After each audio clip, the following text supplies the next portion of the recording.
Hello 啊，大家好啊，又係我洞洞博士啊。我份工咧最難咧，其實就唔係教人做運動啊，教呢樣啊，教嗰樣啊，而係我自己覺得咧都係七成嘅，係 customer service 嘅。咁即係話，即係有陣時候又唔可以忍笑啊，又唔可以，即係唔可以笑，要忍住笑。因為病人問埋晒好無聊嘅問題，好白痴嘅問題啊，你都好認真咁樣答啊。咁有陣時候啲病人根本就唔想喐啊，唔想聽你講啊，咁你又要氹佢啊。就算嗰啲病人做錯晒所有啲動作，咁然後好自豪咁樣望住你，咁你又都要話翻正佢啊。然後個病人講大話，你又唔可以督穿佢啊。咁即係當然啦。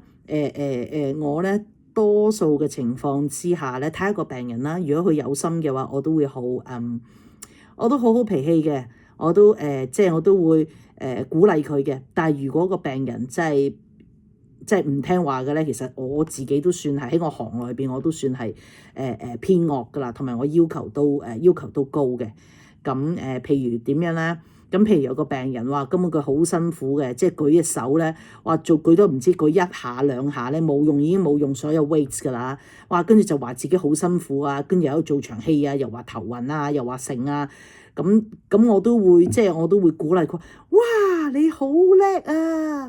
哇，咁犀利啊！好啊，加油啊！我睇到你好用力噶啦，繼續努力啊！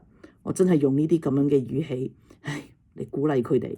所以有陣時候，雖然我份工好似好嚴肅，好似好認真，好似好學術性、醫學性，但係其實有陣時候，我覺得我自己好似喺度賣緊笑咁樣啊！你哋份工有冇需要你賣笑㗎？有冇份工表面同埋其實你心裏邊兩樣嘢係完全相反㗎？留言話畀我聽啦，我哋下次再見啦，我係 Dr. 洞洞。